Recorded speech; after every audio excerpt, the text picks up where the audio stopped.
I get this question all the time. How soon is too soon and how late is too late to prepare? That's what we're going to talk about on today's Fed Pilot podcast. Welcome to Fed Pilot, where we help make federal retirement benefits understandable for humans like you. Cassie, is it too late? Is it too early? We get these kind of questions all the time, don't we? Yes. Yes. I always hear, "Oh, I'm so far off from retirement.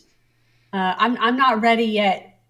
And and then it's like, okay, well, then you get the flip side of that, where it's, I wish I would have known that Yes. earlier. I wish I would have known that 10 years ago. I wish I would have known that 20 years ago. Yeah. I Right? think All I of think these. that's probably the number one comment that I get in the feedback from our workshops is, "Oh, I wish I had known this 20 years ago."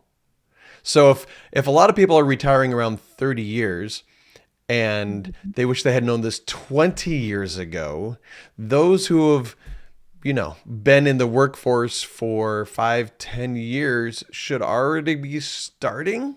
Do you think? Is that too early? Do you think? I mean, I don't think there is a such thing as too early, because it I also agree. depends on when you started in the federal government, right?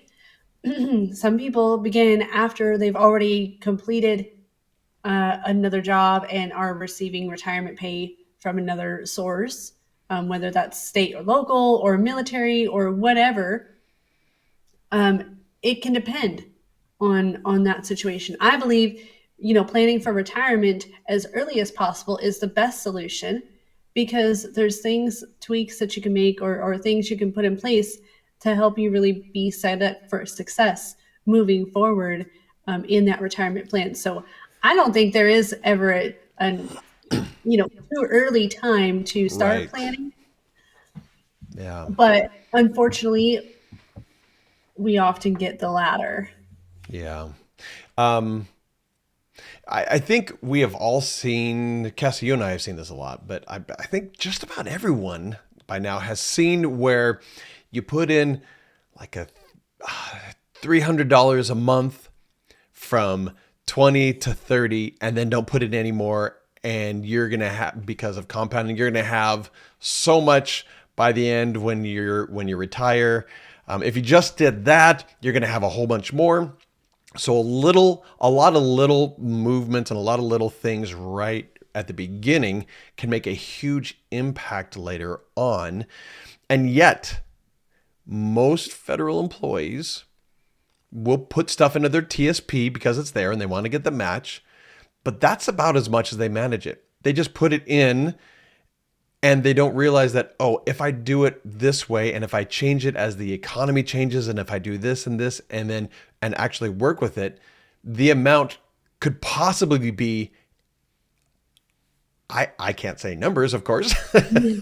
because I don't know, Yeah. but it could be because of that compound, it could be a heck of a lot more, because Yes. from the very beginning they're managing that and watching it and bobbing and weaving at the right times. Exactly. And of course, most of those people who are able to do that are working with some sort of professional who's telling them, hey, move this, do that, right? Hmm. And as long as you find someone that is a fiduciary or of that stature where they can help provide that advice, right? If somebody's insurance only licensed, they're not going to be able to give guidance on the TSP funds and things like that. Right. They might give guidance on life insurance, but then they're not able to provide the other guidance just strictly based on the rules and regulations of their licenses, right? And so we Yeah. have to make sure that if you want guidance on the TSP, that you're getting it from a place where it they can actually provide good and fair guidance, because they're in these numbers. They've done a set amount of training and they're licensed to be able to provide that information for you. And so it's very key, when working with any financial professional, that you make sure that they're fiduciary standard, at least, to make sure that they're going to do what's in your best interest, number one, and number two, that they can provide the guidance necessary for your TSP and other things. If you're looking at, what can I do now to make a big difference in my future? Yeah. Yeah. And so really, You need to look for that type of a person right away. A lot of people aren't looking for that person right away, but really, from our opinion, and we're just going to give our opinion, because we have seen, and the reason we have this opinion is because we have seen the effects of it. We have seen the positive effects and the negative effects of not doing this. So we highly recommend that actually gets done on the earlier end. Now let's talk about the other end, where a majority of the people that come to our workshops are within 5 years of retirement, of retiring. And so some of them, one guy, I remember where was I? I think I was in North Carolina doing an in-person workshop, and he came in and I said, so when are you planning on retiring? And he said, Friday. Really? Oh, okay. Like this Friday? I said, have you ever been to a workshop to learn about your benefits? He goes, nope, that's why I've come here today. I'm like, whoa, okay. Now in the workshops, we do this thing where after the workshop, you can sit down with an advisor, where an advisor that we trust, that we've kind of vetted and trust and know, and you get 2 meetings, free meetings. They're all complimentary, no obligation, cost, or anything like that, where you get to sit down and they gather some information and then they give you a report to say, hey. And so this guy was like, oh yeah, I guess I got to do that right now. And so this was on Tuesday. On Wednesday, they met. On Thursday, they did the report. And on Friday, his last day of work, he went back to work, took back his paperwork, changed some things, turned it back in, and retired with a better retirement than what he would have had he not made those changes. Yeah, because once you have filled out that paperwork, some of those decisions are irrevocable, and so it's Right. very, very key to do it before you've actually separated from service or shortly thereafter, depending on what you're trying to change, to make sure that you're not paying for more benefits than you need, or whatever. And so it's very, very, very key to make sure that you understand your benefits, how they're going to affect you in retirement. What is the amount, the cost, the premium, whatever, going to be versus certain coverages like survivor benefit? How much is your spouse going to get as opposed to how much it's going to be taken from your pension? Your FEGLI benefit, TSP, obviously you're not contributing anymore, but what does that balance look like, and how long does it need to last you, and is it going to last you? Can you meet up to a certain standard or dollar amount where you're able to keep the lifestyle that you have, when you retire? Or are you living off of chicken soup in the trailer or something? I mean, what does that look like? Because this is the real deal, right? When certain costs get so expensive that it starts eating away at your pension, and you don't have enough to live on, what are you going to do? I mean, that's a real question. Yeah, it is.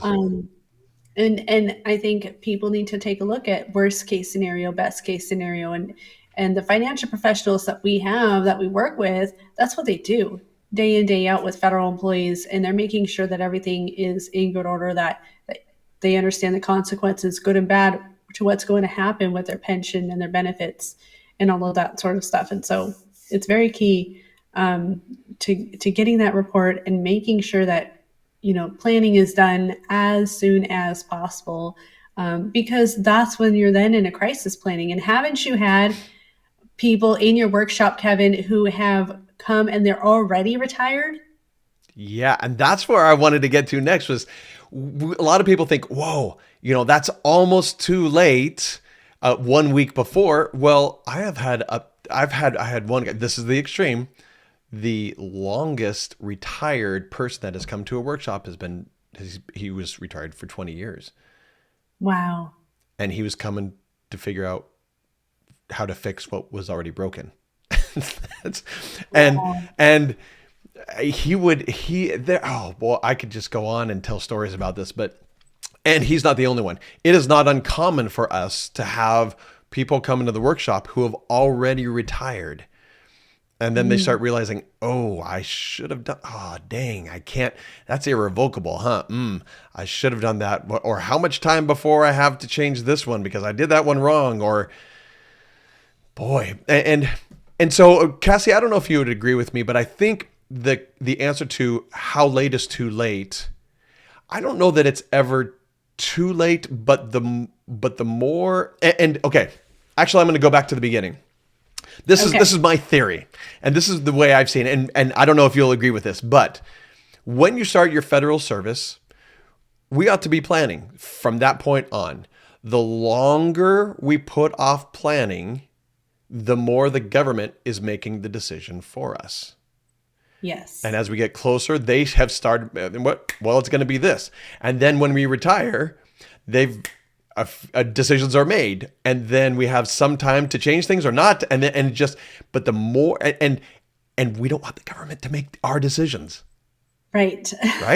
Okay, so good. Some people feel comforted in the fact that the government takes care of them as an employee, but let me tell you, things change in retirement. And I don't know about you, but I don't want the government to be in control of my retirement. Yes. My money. Right. Because the government in some cases could say, you can't have that. But if you went back and said, well, but if I switch that, I could have this, which is even higher. And they're like, yeah, but we're in control. So you're going to get what actually benefits us, being the government, more than it or helps you. So we're going to do it this way. And that's a real thing. I mean, essentially, though, these are all government annuities or government pensions, right? So to some level, the government will be in control. However, again, if you can make on some of the elections and selections that you get a choice about as an employee to make those slight adjustments or big adjustments that may be necessary to make sure that you're maximizing that pension benefit and minimizing the cost for certain things while keeping certain coverages in place that you may or may not need, or that you obviously should have, then that's the key, right? Is figuring out how to navigate these different things in a manner that is in the employee's best interest, so that way they feel supported and they feel good about their retirement. Who doesn't want to feel good about their retirement?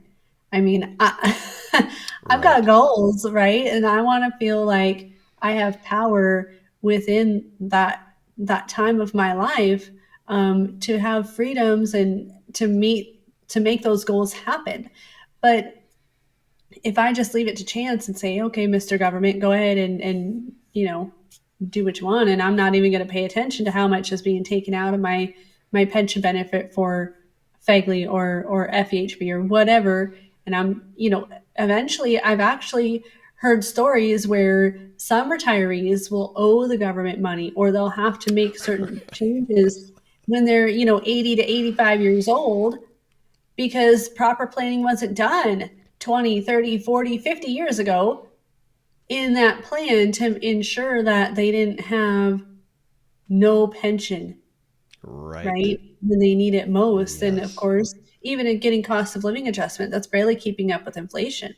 Yeah. If it keeps up with inflation, depending on the time frame that you're retired. And so it's so key to make sure that you get a professional set of eyes on your plan just to see, okay, is it legit or not?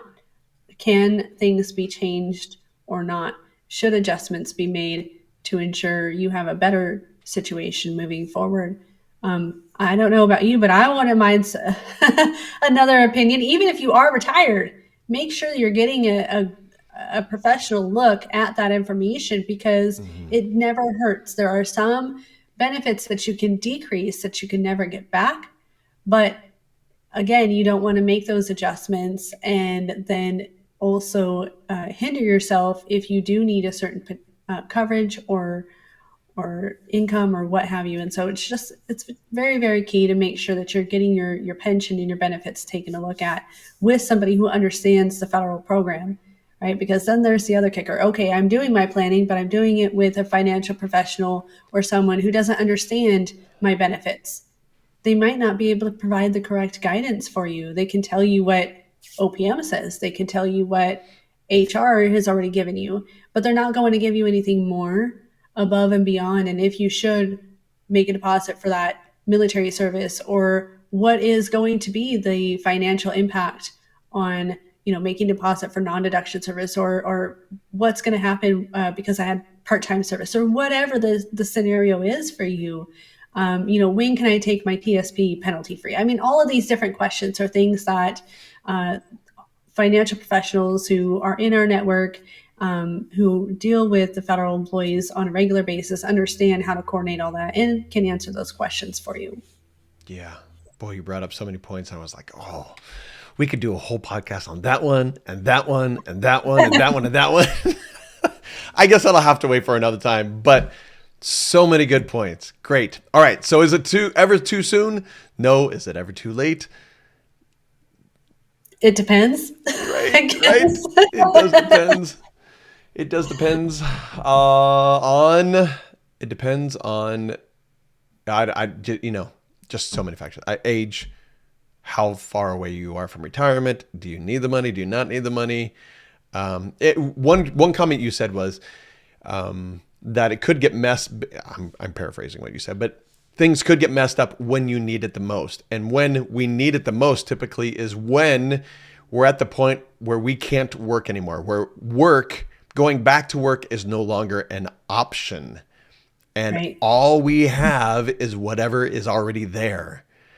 And then medical bills become more expensive at that point. And then that's when we need it the most. And oh boy, we could just keep going on and on with that. But yeah, so good to think about these things on the earlier end, if possible. So any of you out there who are on the younger end, or who have coworkers on the other end and on the younger end, please have them go to one of our workshops and learn about this now so they aren't taken off guard. Yeah. Cassie, last words of wisdom?